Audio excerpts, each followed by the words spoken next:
Have you ever woken up and immediately checked if your heart was still beating? Of course not, because every single heartbeat happens without your conscious effort, without your permission, without your control. Right now, as you listen to these words, your lungs are drawing breath, your blood is circulating, your cells are regenerating, all while you do absolutely nothing to make it happen. We live in a world obsessed with self-sufficiency and personal achievement. We pride ourselves on being independent, on making our own way, on pulling ourselves up by our bootstraps. But here's the uncomfortable truth that shatters our illusion of control. You cannot add a single heartbeat to your life by your own power. The prophet Jeremiah understood something profound about our daily existence that we often forget in our busy lives. He wrote these words that should stop us in our tracks. Through the Lord's mercies we are not consumed, because His compassions fail not. They are new every morning. Great is your faithfulness. Lamentations 3:22-23. Think about what Jeremiah is really saying here. We are not consumed. We are not destroyed. We continue to exist moment by moment only because of God's active mercy. This isn't poetic language. This is the bedrock reality of human existence. Jeremiah wrote these words while sitting in the ruins of Jerusalem. His city was destroyed. His people were in captivity. Everything he knew and loved had crumbled to dust. Yet in the midst of absolute devastation, he recognized that the simple fact he was still breathing was evidence of God's sustaining power. Every morning you wake up is a miracle you didn't earn. The food on your table didn't appear because you're special. It grew because God commanded the sun to shine and the rain to fall. The job that provides your income exists because God sustains an entire economic system that allows for human flourishing. Even your ability to work, to think, to create value comes from strength God provides moment by moment. When did we become so arrogant to believe we sustain ourselves? When you were an infant, you couldn't feed yourself, clothe yourself, or protect yourself from danger. Someone else's hand sustained your life every single day. As an adult, you've simply graduated to a more sophisticated form of dependence.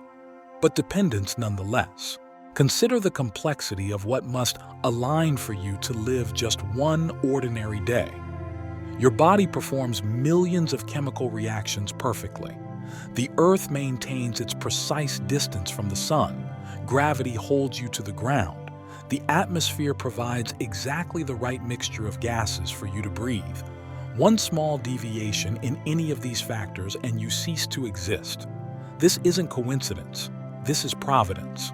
The person struggling with depression who found the strength to get out of bed this morning, that's God's sustaining power.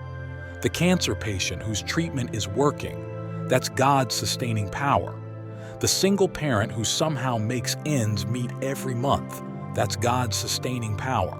We call these things by different names: resilience, medicine, hard work. But behind every natural means is a supernatural sustainer.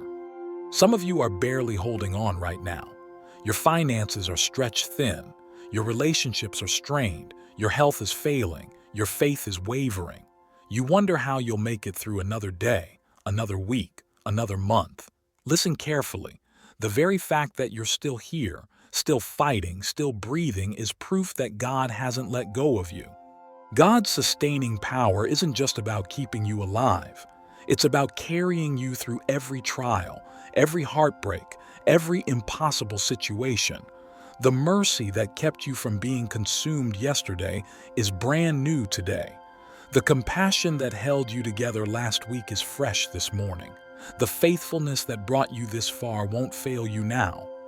Stop and recognize the 1,000 ways God has sustained you today. The accident that almost happened but didn't. The provision that came just in time. The strength you found when you had none left. The peace that surpassed your understanding in the midst of chaos. These aren't lucky breaks. These are loving interventions from a God who sustains you with intentional, personal, unfailing care. Right now, in this moment, thank God for the breath in your lungs. Thank Him for the blood flowing through your veins. Thank Him for the thoughts in your mind and the feelings in your heart. Thank Him for sustaining you through every second of your existence, especially the seconds you didn't notice.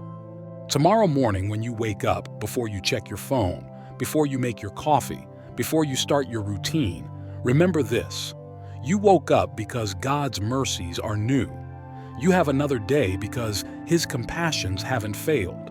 You continue to exist because His faithfulness is great.